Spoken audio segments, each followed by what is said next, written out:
to the Tabadlab Policy Roundtable on Sri Lanka's economy on life support, the true cost of the crisis as it has been unfolding over the last few weeks.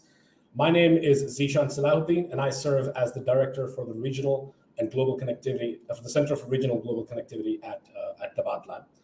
Since independence, this is the first time that Sri Lanka has defaulted on its sovereign debt, with the trade deficit sort of widening and foreign forex reserves dwindling. The brunt of this catastrophic economic event has been borne by the average Sri Lankan citizen. In particular, as we found out through the COVID-19 pandemic, the first people to be affected are daily wagers as well as the lowest socioeconomic strata. We have a very diverse panel with us here today to discuss the situation. And if I were to get into their sort of detailed CVs, I think we would be here all evening. So I will try to be as brief as possible. First, we have with us Asanga Abeyagoonasekera, who is a columnist and a security analyst, which I don't think does any justice to what he does. In fact, he has led two government think tanks providing strategic advocacy. He was the founding director general of the National Security Think Tank under the Ministry of Defense, and also the executive director of the Gardigamar Institute.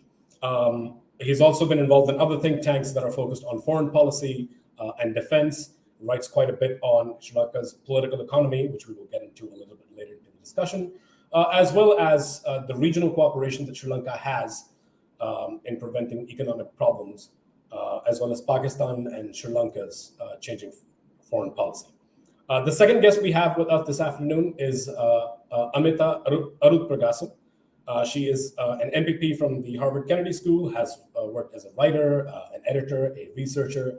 She has written a range on publications, and her specific and diverse expertise will be invaluable today, especially when we get into the topic of food security. But she's also, of course, written on nation debt, economic mismanagement, governance issues, all of which are sort of at the intersection of the conversation that we're going to have today. And from what I understand, Amita, you're very prolific on Twitter. It's a very incisive analysis on the unfolding situation. In fact, that is part of the reason that we were able to identify you and reach out to you.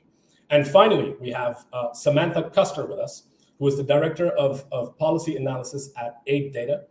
The work that she's done focuses on the influence of development investments and public diplomacy efforts, impact of external money and ideas on domestic policy reforms, and China's developmental financing and funding efforts and effects on political economy. So, keeping all of that in mind, I just wanted to first get through a little bit about the structure of how we're going to shape the conversation today. I want to first speak about how did we get here, the key causes, and if which of those remain. The bulk of the conversation will center around the human cost and the ensuing humanitarian crisis that has emerged from this. Any economic crisis, first and foremost, is always a humanitarian crisis. Then what can the global community learn from everything that has happened in Sri Lanka over the last few weeks? And if international development financing sort of needs to revisit some of its mechanisms, some of the ways in which it approaches things, as well as debt structure. And finally, related to all of this is a little bit of a conversation on the path forward. So first, how did we get here? Some of the reasons, I think we'll start with Asanga, if that's okay with you. Regarding international financing, foreign reserves, debt servicing, the vast amounts of money that has been borrowed, especially over the last few years. Sri Lanka has sought the IMF bailout 16 times in the past, and it's now extremely likely that they're going to go for a 17th, though being a sovereign defaulter now, this would come with heavy penalties and stringent conditions. So perhaps you can tell us a little bit about how all of that unfolded at the intersection of, especially given your security background, speak a little bit about the effects that the economy went through because of a range of incidents that happened, starting with the Easter bombings in 2019, immediately followed, of course, by the devastating COVID-19 pandemic. Asanga, over to you.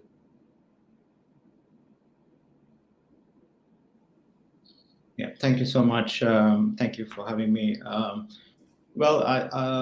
There's multiple effects, I think, from the Easter Sunday bombing on the security situation. Sri Lanka was in a fragile situation soon after the Easter Sunday bombing. Before that, yes, the institutions had weaknesses. There were multiple concerns in different institutions in Sri Lanka. So it was on a fragile, I would call it a fragile state back then. So I think from fragility, we moved into a crisis state with the economic crisis.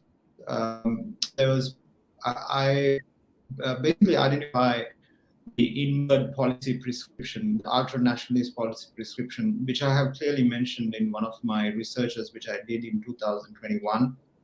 That was to the USA. Basically, about 70 Sri Lankans were interviewed back in 2021. So a clear indication was the ultra-nationalist policy prescription, which kept away from welcoming, more prudent as well as measures, more sensible measures. So I would call there were many experts who saw the liquidity issue in Sri Lanka, how the foreign reserves were dropping, the insolvency issue. Even the Sri Lankan experts, external experts as well as Sri Lankan experts. One expert is Anushka Vijayasinghe, who mentioned clearly. External expert, I could Dr. Rasin Zali, Ricardo Hausman. So most of them have spoken about this crisis. It's coming from the tax cuts. Basically, having half of the tax cuts immediately after Gotabaya Rajapaksa came to power, and also the enormous amounts of borrowings with high interest rates, which some of the projects which China is also. I find it that China is a problem in this, but is not the only issue, but it is a significant issue because a lot of borrowings, 6.5% of interest rates, none of these projects manage to sort of have returns. So the inward policy prescription, such as from the fertilizer issue, how we overnight try to switch to fertilizer, which became an agricultural issue. We have to pay for a rejected Chinese fertilizer 24 hours before Wangi came to Sri Lanka. So there are multiple effects, and the inward policy prescription, which they kept away and labeling certain projects, very important projects, such as the grant projects, such as from the Millennium Challenge Corporation, calling it a national security threat. So I think all of that, the prescription of the inward-looking prescription was the main concern, I would say, for the entire economic crisis to trigger. And right now is in a serious crisis because of the police shooting in Rabukana. And if this continues, I would say, we are getting into an anarchic state. So where they won't have any, there's political instability. The second round of ministers been appointed. Protesters are rejecting this. So we are getting there.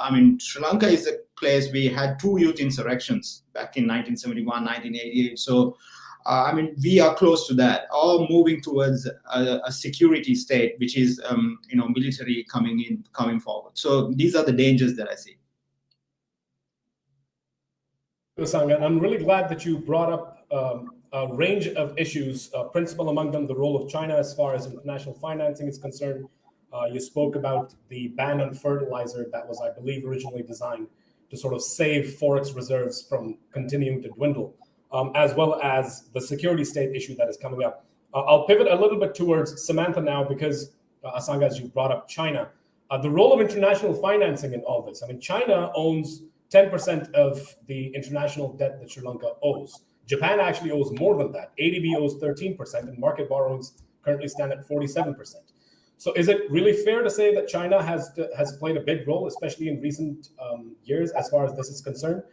This, of course, at the intersection of the conversation regarding debt trap diplomacy, the information around Hambantota port. And I would also, in fact, say, and Samantha, I'm sure you are way more versed in this than I am. I believe there was a study by the Atlantic Council a while back that also addressed this issue, specifically around the debt trap, as well as the Hambantota port. So what kind of role does international financing play in the unfolding situation at the moment?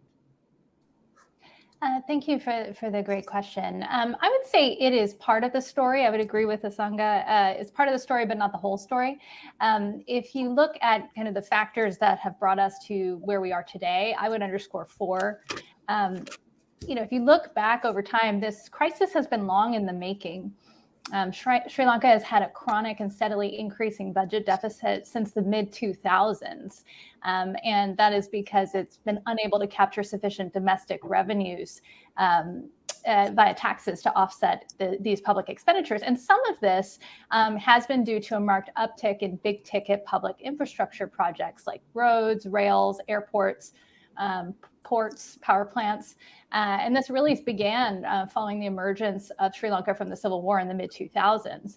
And as Asanga mentioned, a lot of these projects failed to generate the expected revenues to offset costs. So, and it's notable that China was the financier for a lot of these projects. And as you mentioned, Z, China is one of Sri Lanka's major creditors. It holds an estimated 10% of the country's external debt. And also they did come to the aid of the Rajapaksa government last year in signing a 3-year, 1.5 billion currency swap to help China try to bolster its foreign currency reserves. But it's important, I wanted to underscore a few things about this relationship. So first, as I alluded to, it's not new. Beijing has bankrolled 143 development projects in Sri Lanka over the last 2 decades, worth an estimated 13.8 billion. And what's clear is that if you judge by the volume of projects and the financing, not the political rhetoric, Sri Lanka's willingness to turn to Beijing to bankroll its development has been fairly consistent over the last 3 presidents. Second, the terms of this financing varies, though, I think, as was alluded to by Asanga as well. So China it does provide grants and low or no interest loans to Sri Lanka, but 2/3 of this, 67%, of the state-backed financing is in the form of loans and export buyers credits that approach market rates, so debt. But it is, still very appealing to countries like Sri Lanka. It's focused on infrastructure. It's seen as having fewer upfront strings attached. It's deployed at a scale and speed that's unmatched by traditional donors. But these same features create substantial risks, and that may have contributed to or exacerbated Sri Lanka's underlying economic vulnerability. So I'll give you a few examples of this. The ability to fast track approval and implementation of projects. And this means that Beijing bypasses the bureaucracy, goes directly to senior leaders to ask what they want. And this requires countries to use Chinese firms for implementation that are awarded contracts without open and competitive bidding. And this creates risks that politicians will propose politically expedient but less financially sound projects, or seek opportunities to collude with firms that are implementing projects, artificially prop up costs or cut corners. So we see all of that play out in Sri Lanka. But as you alluded to, China's contributions to Sri Lanka's debt are far surpassed by the country's reliance on international sovereign bonds. These bonds are debt securities that a government issues to borrow capital on the international market. And this source of debt financing alone accounts for nearly half of Sri Lanka's external debt. And its interest rates effectively are double those of most Chinese state-backed loans. In addition to that, you have other major creditors like the Asian Development Bank, Japan, the World Bank, and India. So there's just a few thoughts to toss into the mix there. No, that's great. And thank you for your very valuable input, especially in regards to international bonds, as well as the fact that this is not, none of this operates in a vacuum, right? All of this is sort of compounded and comes together to create the perfect storm that Sri Lanka is now suffering from. Amita, natural disasters, the ban on fertilizer, the adverse effects on the agriculture sector, which of course affects exports as well as food security, which then in turn affects forex reserves, affects purchasing power. And we'll get a little bit more in depth into the human cost of all this. But I thought perhaps you could speak a little bit about food security at the moment, as well as on the political front, some of the internal mismanagement that has contributed to all of this.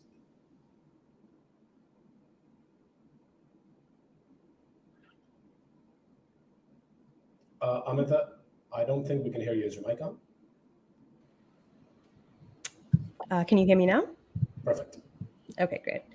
So thank you for having me on this panel. And, Asanga and Samantha have already pointed out to many different factors that have led to this economic crisis that we're seeing today that's developed into, more or less a humanitarian crisis. In terms of food security and food costs, really, in Sri Lanka, we see now Year-on-year inflation is around 17%, and our food inflation is a larger percentage, so about 25%. And aside from this meaning, of course, that families are unable to afford food, it's led to the crisis, economic crisis has also led to various shortages. So we've seen, as we all have witnessed through the news, perhaps, shortages of fuel, shortages of milk, gas, medicine, drugs, and recently, power cuts as well, up to 13 or 14 hours in some areas. The causes, as our other two panelists have also alluded to, are quite complicated. I would think of them as certain global causes and certain domestic causes. So globally, Sri Lanka doesn't exist in a vacuum, of course. Globally, we've seen a rise in commodity prices, oil, gas prices have increased. We've had the pandemic, and with that, a drop in tourist arrivals, but also economic slowdowns as lockdowns have been imposed. And we've also seen global interest rates rising. So in 2007 and 8, after the global financial crisis, there was a global liquidity glut, and China was growing as well. So there were a lot of Chinese capital surpluses, and borrowing for countries in emerging countries was actually quite easy. We in Sri Lanka were able to borrow, and under President Mahinda Rajapaksa, we did borrow for the first time in financial markets. And over the years, of course, our borrowings on financial markets have only increased. But around 2013, we also saw global interest rates increasing, and that has impacted Sri Lanka's ability to refinance some of her loans. Now, Sri Lanka doesn't make enough revenue, and this is going back to our failures in domestic economic policy. We don't make enough revenue to meet our debt obligations. So our debt to GDP ratio is around 120%, but currently our government revenue is so low that we use about 2/3 of our revenue to make, or at least in 2021, we used about 2/3 of our government revenue just to service the interests on our debt obligation. So our debt was clearly very unsustainable. And to go back to some of the domestic factors, you see that our debt is unsustainable because of several structural weaknesses in Sri Lanka's economy. I think Asanga already mentioned some of this, but we have a very low tax to GDP ratio. We've had historical problems with collecting revenue and a long-term decline in revenue collection. We have corruption, which we haven't put in the right institutional checks and balances to manage. We are actually ranked about 102, I think, of 180 countries on the corruptions perception index, and we haven't, really improved our standing in over a decade. We have high barriers to trade and inefficient public expenditure. So not only do we, and I'm not saying that we spend too much.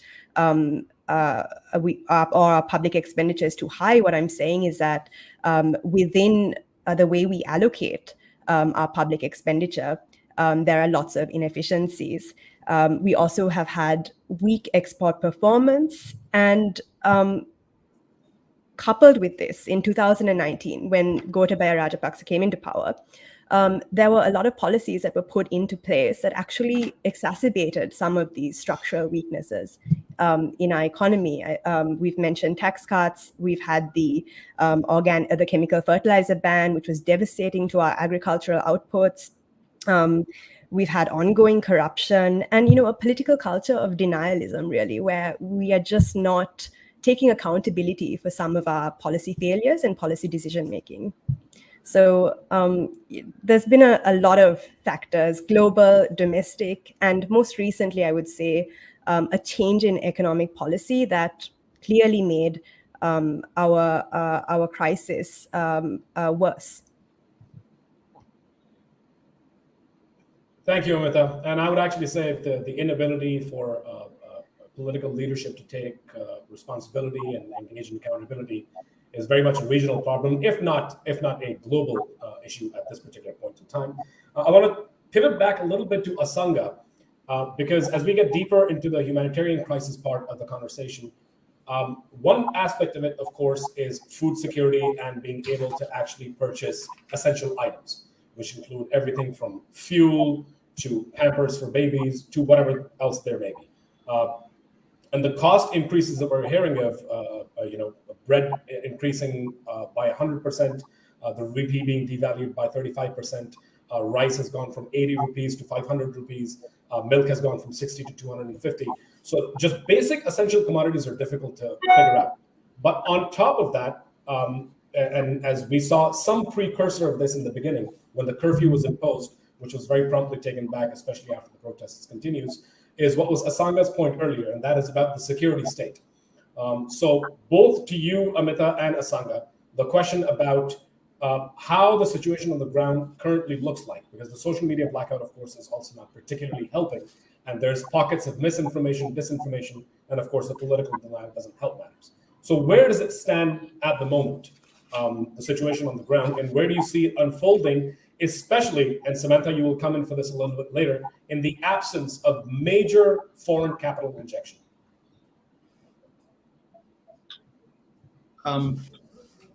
May I see? Please. Yeah. I think I can agree with both the other panelists, Samantha and Amita, clearly on what they have mentioned on the debt sustainability, as well as, if I may add to what Samantha has mentioned earlier, which is a very important point on the Chinese perspective and the Chinese, projects in Sri Lanka. What Brahmachalani basically coined the debt trap back in 2019 when he, from his work, it has a sort of it doesn't capture the strategic depth of the Chinese projects. It has a quantitative mechanism of looking at the volumes only. So there are three factors that is not captured in the debt trap, which is the political, the influence that China brings in for Rajapaksa political party, the human rights perspective, such as the Rajapaksa's political party supporting Xinjiang, as well as the military and the surveillance dimension. These are three areas. So I just want to add that to Samantha's comments. What's going on right now is a serious situation. There is no political consensus. That's the biggest problem that I see. When there is no consensus, when there is, now, president is trying to stabilize the situation, while the protesters are rejecting every time they put up, the minister of so-and-so, and this is the new minister, and we have 17 new ministers. There is rejection coming from the protesters as well as the public. You can see from the social media. I think we are at a sort of a tipping point where people are asking for, democratic, more capable people to come to office, as well as they don't want to see the same old faces. So it's a movement against autocratic grip, which been holding Sri Lanka, the family rule. So they want the family out. Now with the shooting, things have got really, really, has got aggravated the situation. And this is where, because South Asian countries quickly move into, there are cases that are moving to security states, like, where military has come forward. And Sri Lanka, if you look at the 30-year war, as well as the military, the footing that the country has had before with the youth insurrections, it is close to that moment, I would say. If things get out of hand, Gotabaya having that military, background can move towards a situation. Wow, this is not what obviously the IMF as well as the international community would need right now. So what we need is an immediate course correction to look after the vulnerables in the society, and a quick sort of fiscal adjustments, and so all that is required right now. But since there is no consensus politically, I'm afraid that, that's where the biggest the risk factor is. So you need to have some sort of quick fixes to the political establishment, and there should be some trust from the protesters towards the political establishment. So, because if the protesters are rejecting the present, policymakers and all that, so you would require, either the president to immediately step down, as well as a new election to come in. So there are dangers, I would say, in the political area, which could get into the security and the security sphere, and how security could come in. If that happens, it will be very difficult to move back again. Basically what the people require: the democratic functioning, the institutions to function. Right now, the institutions are not functioning.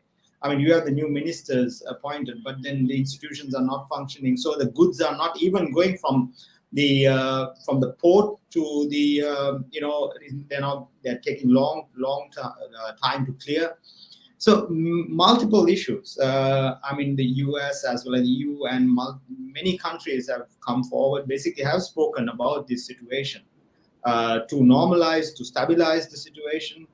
I think that's what's really important right now. So I hope, because there is an anti-IMF sentiment going on. It was there before. Before they went to IMF. What kept them away, the government, for we should have gone to IMF 10 months ago. But what kept us away was that the ultra-nationalist prescription. So if the anti-IMF narrative comes forward, we'll have a serious impact. Thank you, Asanga. And Amita, the same question to you. And I would also add to the conversation that we're having so far.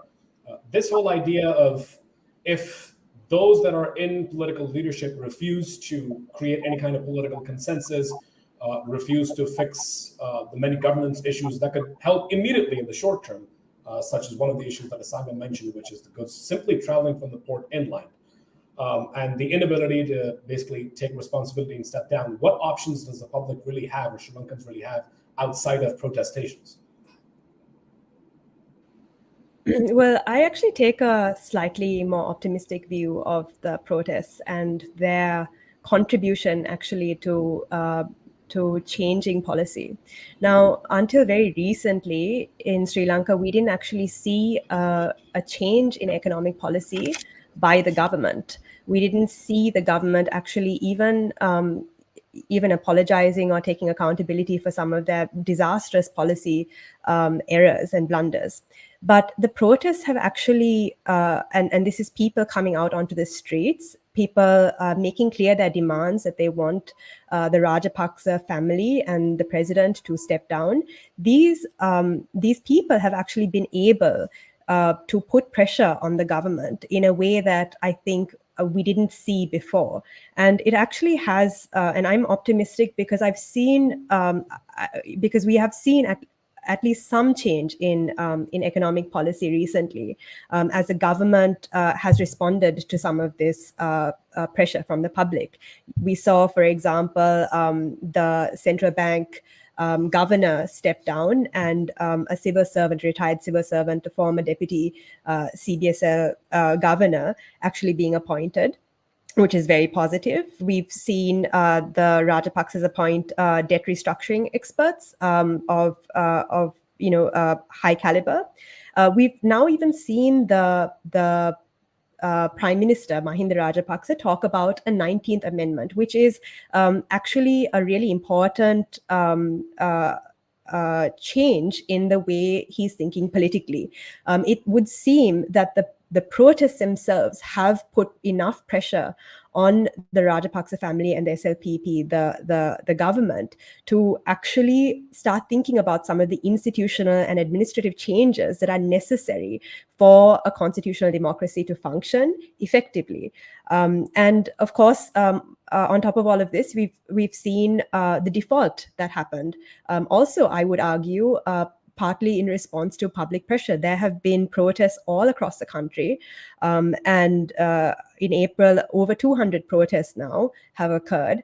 And it is only when this public pressure started mounting that we saw the government take these steps. Until very recently, the CBSL, the then CBSL governor, was arguing that Sri Lanka's debt was sustainable, that it was possible to keep making payments to our creditors.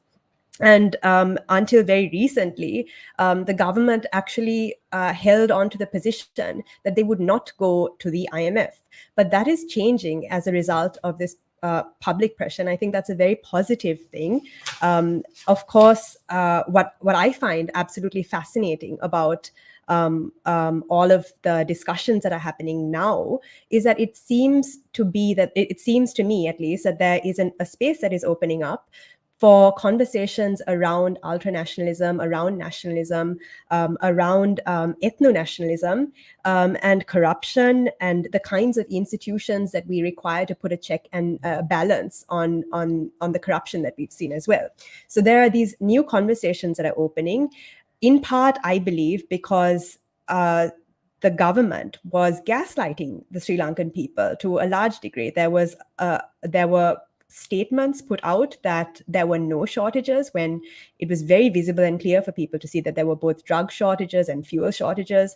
There were, as I mentioned earlier, there was this entire government line that our Sri Lankan debt was sustainable, which it clearly, as evident by the default now, it was not. And I think the level of backtracking that is occurring now is causing people to question their own decisions, question their own voting patterns. Why did Sri Lankans vote in a president who has several corruption allegations levied against him, who has allegedly been implicated in war crimes? Why are Sri Lankans voting for such a character? And I think that line of questioning is leading to a very interesting self-reflection amongst a lot of different people. The protests themselves are spaces where one community or interest group is able to learn about the grievances faced by another community or interest group. And that is really educational and informative for a lot of the people who are attending protests. So I'm actually much more optimistic about what the protests are bringing to Sri Lanka's economic and political environment, and what it's bringing to voters in terms of information, education, and questioning of their own choices. Thank you, Amita. And I agree. I mean, the more conversations like these that I have, I realize that there's a lot of fatalism that is involved, especially when you talk about these kinds of issues. So I'm very glad to hear sort of a more optimistic, positive, upbeat kind of outlook on things, especially when it comes to the kind of conversations, opportunities, and as well as pressure, I would say, that the protests are bringing about. Samantha, we've discussed a range of issues now. We've discussed some of the internal problems that existed. We've discussed the international debt. We have spoken about natural disasters, the advent of the COVID-19 pandemic, the Easter bombings. All of that has contributed towards the situation in Sri Lanka. But then does that mean that there's a sort of a collective responsibility? Of course, a lot of things need to be fixed internally, both from a governance standpoint as well as a change in regime. But should there be some emphasis or responsibility placed on the international community, especially those nations that own some of or a large quantity of the debt that Sri Lanka owns internationally, to step in at this particular stage in time? There was some conversation about India or China potentially stepping in with a small injection of about $1 billion. But most economists believe that is only going to prolong the crisis. It's not actually going to help in the medium to long term.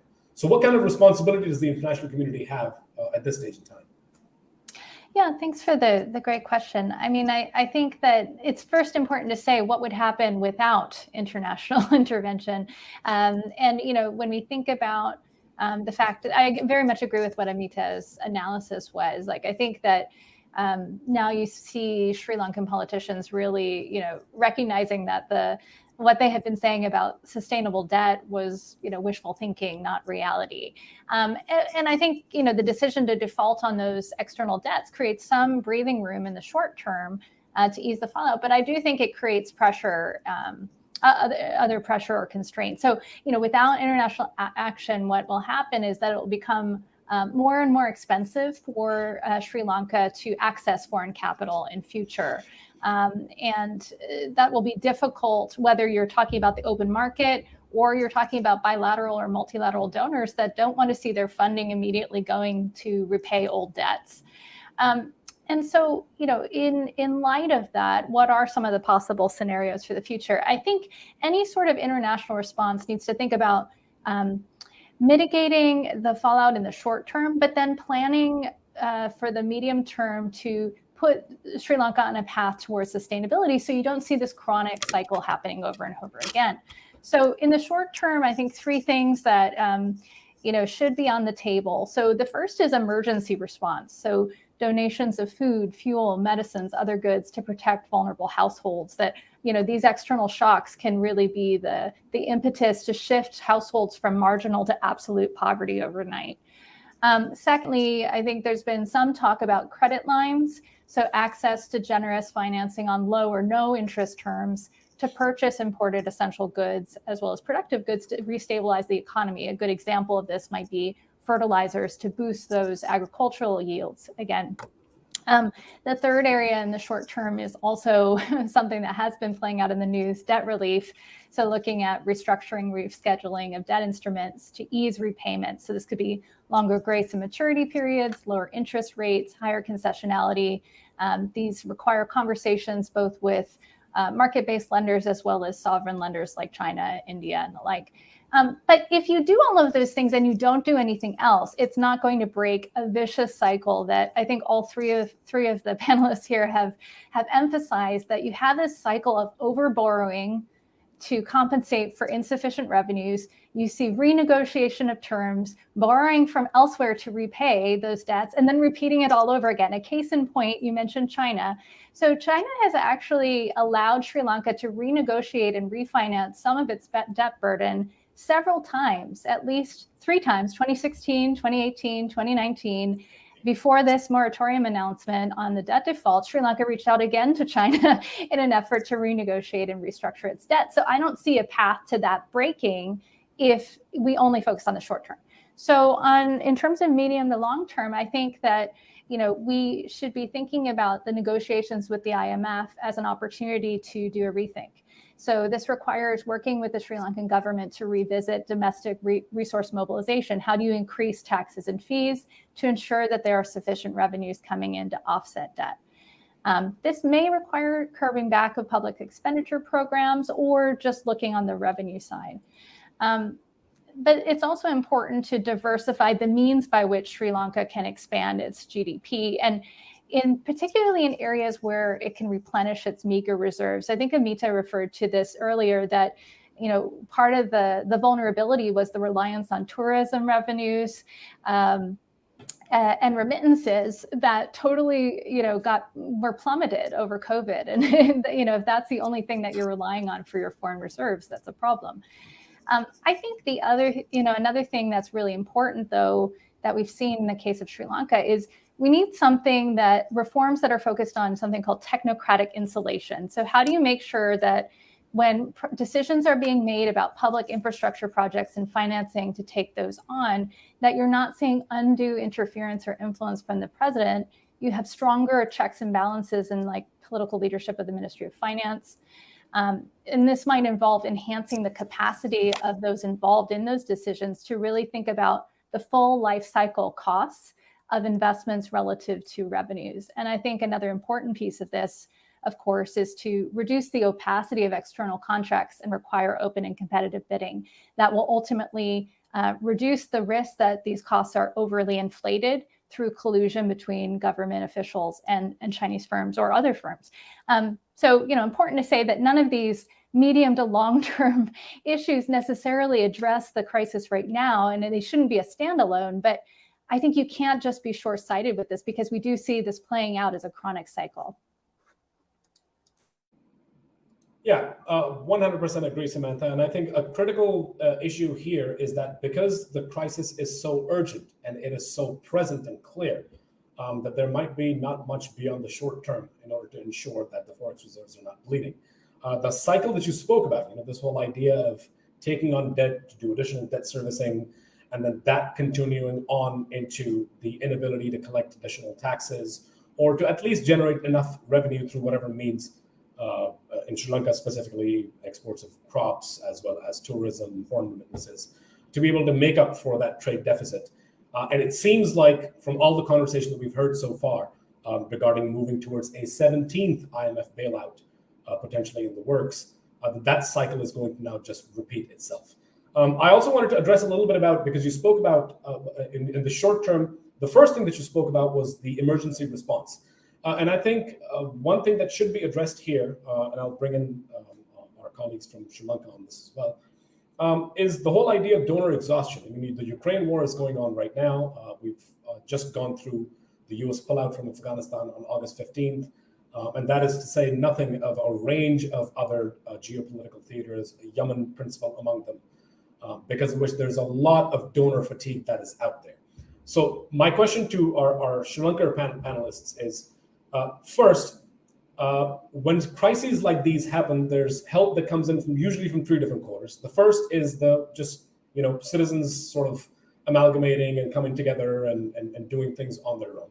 The second is any kind of government steps that are taken, which it seems at this point is not necessarily at the top of their priority list and certainly isn't where the service delivery needs to be. And the third is emergency help and response that comes in from the international community.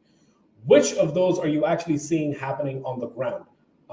And what do you feel can be done in the short to medium term, especially when it comes to ensuring access to critical items such as food, fuel, and other critical commodities? Asanga, will go to you first and then Amita. I think the multiple assistance, especially from India, on credit lines, as well as to stabilize the situation, the fuel shortage, so multiple assistance are being given from countries. There should be more towards the political sphere, which requires a lot of assistance. I know a lot of ambassadors have spoken about the situation. I think you need more than that. Because it's a very fragile state right now. I mean, I see with the developments in the rural areas how triggering multiple security concerns, such as what happened in Rabukana. If this continues, it's going to be a chaotic situation, so there are assistance given.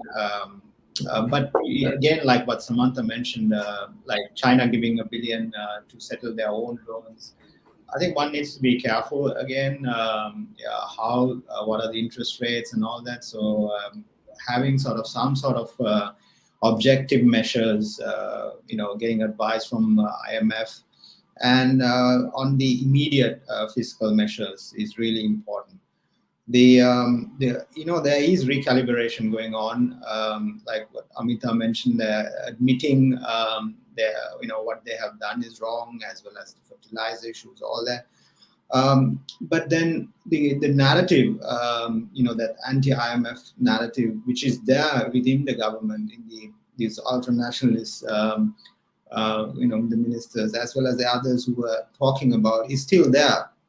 But at least admitting is a good way. That I would say a way forward. Today is the day of the bombing of the Easter Sunday anniversary, and at least admitting. I heard a few days ago, at least admitting that the information that was given from India was intelligence information, because and the Presidential Commission report mentioned they are just information, and which I strongly disagree. The multiple warnings were not just information, they were intelligence information. So there is some sort of recalibration, there is some hope that things are getting better with, having a better sort of a dimension. President himself admitting that there are mistakes that is done, so there's correction. So, but then how do we bring this political consensus and international assistance, such as the European Union can assist on the how best we could stabilize the situation democratically. There are a lot of democratic backsliding which happened, like which Amita has clearly mentioned on the human rights issues, multiple concerns. There's a strong PTA, which is multiple arrests has been done. Corruption has been the biggest concern. I mean, right now I'm doing a project for ASPI, which is the Asian Society. I mean, all of my interview, I mean, the ones who I have interviewed have mentioned about serious corruption in Sri Lanka. And international community can assist in this regard, but we need an we need independent institutions. The problem is the heavy politicization is going on in multiple institutions. So Prime Minister has mentioned about 19th Amendment, going back again to independent institution checks and balances, which is a good thing. And I expect these things to happen. So I hope the international community will play a more active role at this time to stabilize the situation. So that's what's important. Amita?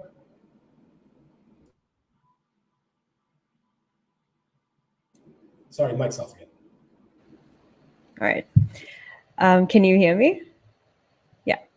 Okay. So I guess what we've been seeing on the ground is, yes, a lot of individuals have come out to provide donations of drugs, provide remittances to people in Sri Lanka who are suffering at the brunt of this economic crisis. We've also seen, as Asanga pointed out, food aid from India. We had the World Bank donating, providing drugs to Sri Lanka worth about $10 million. But you're right about this donor exhaustion, and you're right about the fact that, I alluded to the global factors that have contributed to Sri Lanka's economic crisis as well. And ultimately, I think it is important for this government and also future governments, the Sri Lankan people, to recognize that ultimately Sri Lanka is a sovereign nation, and we need to be prepared for external shocks. We need to be prepared for commodity prices rising, falling, global interest rates rising and falling. And part of why a medium and long-term structural reform is extremely important for Sri Lanka, as hopefully the IMF talks go ahead and we also gain access to some bridge financing, which may provide some temporary reliefs. The reason this medium and long-term restructuring of our economy is important is precisely because Sri Lanka, as a sovereign nation, cannot afford to be dependent on the vagaries of the world. It cannot be. It needs to be insulated to some degree from external shocks and from external interest rates, and so on. And I think that is why it is very critical to keep, for at least for Sri Lankans, to keep the focus on the institutional reform that's necessary to provide or to have a flourishing economy, and also the economic reform that is critical at this point. So anything from SOE reform, trade liberalization, changing or reducing, more appropriately allocating public expenditure. All of these reforms need to now take place, increasing our female labor force participation, for example. So it's very important that dialogue continues, as well as reaching out to our friends in the international community to make sure that there is relief provided to the most vulnerable communities in Sri Lanka, who are daily wage earners, as you pointed out, I think, in the beginning of this panel discussion. These are individuals who need social transfers, who we need a better social welfare system, which actually targets these communities more effectively and provides assistance to them. But we cannot also take our minds off the long-term hard reforms that will be necessary to get Sri Lanka through this situation and to make her more resilient to external shock going forward. Right. Thank you, Amita. And just one last question for all of the panelists. We've spoken quite a bit now within the humanitarian section about where do we go from here, whether that is capital injection coming in from sovereign states, a multilateral program, the international bond market at this point, given the situation is practically out of the question. So we've discussed, and Samantha has in great detail labeled out the short, medium, and long-term things that we need to do. But one of the last questions that I have is, what are some of the key lessons and elements moving forward when it comes to development financing, especially for the region? And I say this fully cognizant of the fact that I come from a country which had 5 weeks of forex reserves left just very recently amidst the political and constitutional crisis. Samantha, if you can take that one first. Sure, I'm happy to do that. And first, let me also jump in on this donor exhaustion question, which I think is useful and true. And I think it's helpful to separate out the political response and the technocratic response, because those are, I think, different. So I think the political response will probably put a premium on the short term. And so I think that you will see a greater likelihood for the international community, whether it's sovereign states or the private sector, civil society, to respond from the lens of humanitarian assistance. How do you ease the burden? And you do see that, in past crises. I think you'll see that in future crises. There's nothing like a crisis and an emergency to encourage people to engage. But I think that my concern there is that, does this just become the short-term fix? Because the attention span of political leaders will move to the next crisis very quickly. And so how do you ensure that longer term stays in view? And this is where the technocratic response is really critical. I think that the current crisis creates a policy window for change. But I think that it will be incumbent on Sri Lanka to send what a friend of mine calls costly signals. So Sri Lanka will need to regain the confidence of the international market and of its potential bilateral and multilateral lenders in future, that this is not going to repeat itself. And that's going to address, that's going to require addressing some of the things that the other panelists raised about combating corruption, for example, and boosting revenue. So I think if that is to happen, then I think you might see a technocratic response and a political response that's interested in helping alleviate some of those debts in the long term and do some bridge financing. If you don't see that, I think no one is interested in throwing money into a proverbial dark hole. I think in terms of lessons learned, I think we've talked about several of them in the conversation today. I think one of the root issues in my mind, particularly when it comes to public expenditures and borrowing capital from external sources, so whether this is borrowing from China or borrowing on the international market, there is a pretty dangerous tendency to overestimate the revenues from these projects. So, it can be ports. Okay, port revenues are going to be, we're going to get lots of money coming in. We can pay for those interest rates. It'll be fine. But there's a tendency to overinflate or be overly optimistic on the revenues coming in, and to underestimate the long-term costs of maintenance of these investments. And when you're dealing with big ticket infrastructure, those maintenance costs add up, and that can actually be quite crippling over time. So I think having a better, clear-eyed sense of cost benefit calculations across the lifetime of projects is critical. I think the second lesson is the importance of competitive bidding to access different possible sources of financing and firms to implement big projects, because that is a safeguard to ensure that costs aren't artificially inflated and that you really are getting the best terms for the deal. And I think the third lesson is, how do you encourage the capacity of governments domestically, but also the responsibility of international actors outside of a country to work together to help ensure that governments can't easily borrow beyond what they can repay. And I think that this is a failure of both parties. We've talked about the fact that the domestic government took too many risks. There's no way that debt was sustainable, even though they were saying that it was up until recently. But at the same time, it takes two to tango. There were other financiers that were willing to step to the table for various reasons. and they didn't help provide a check in the process. So I think that was a failure, and I think both sides need to take responsibility there. Absolutely. And now over to you, Asanga. It's Samantha's spoken quite a bit about this, and it neatly segues into Sri Lanka now being effectively test case and a clear warning to the perils of mounting sovereign debt, and perhaps the need to reevaluate how development financing works. Any last thoughts on that? Basically, I can add to what Samantha has mentioned. Sri Lanka, where it went wrong was not having a balanced foreign policy. So I think for the region, it's very important to understand the strategic trap, which I mentioned earlier, by China. So it's a clear case. Sri Lanka was a clear case for me, looking at the three dimensions I mentioned. So it's happening in Pakistan. It's happening in many other countries. Nepal, Bangladesh. I think many South Asian countries can learn a lesson from Sri Lankan situation right now. The first is that, understanding the external shocks. South Asia is a very vulnerable place. With the US exit from Afghanistan, as well as many other security challenges, not having a security architecture, regionally is a serious issue for South Asia. I've been speaking about it for some time. Cross-border, multiple security challenges are there.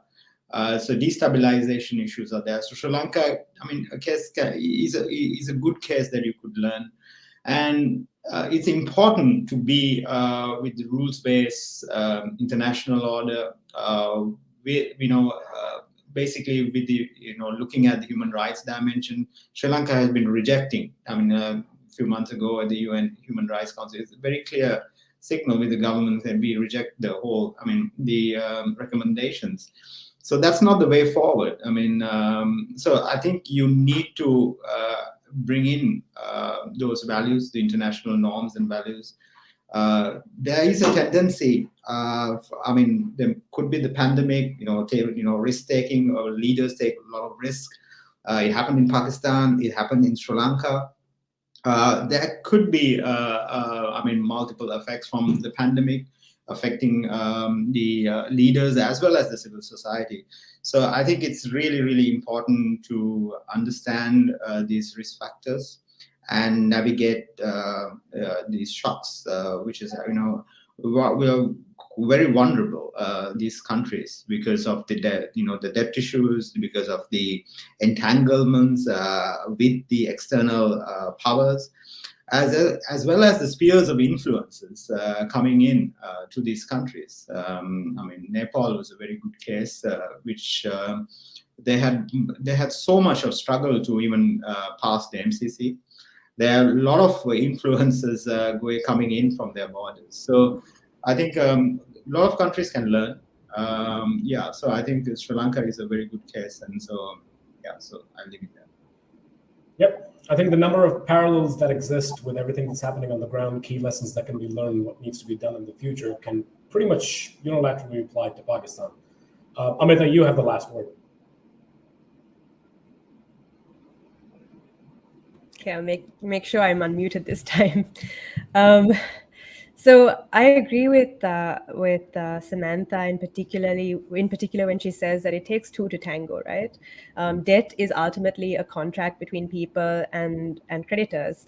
Political or elected representatives are ultimately they're just intermediaries. And so one lesson that is, I think, very important for Sri Lanka and going forward, and also other countries, especially emerging markets, is that we do need to introduce better measures, rigorous processes for introducing debt transparency in our countries. We need to have a set of principles, a framework. We need to know how much debt is too much debt, the kinds of composition of debt that we're willing to take. We need to have national consensus and dialogues about this kind of debt, because when one government takes on debt, will have to be repaid by another government, especially when it's used for large-scale infrastructure projects that have long lifespans.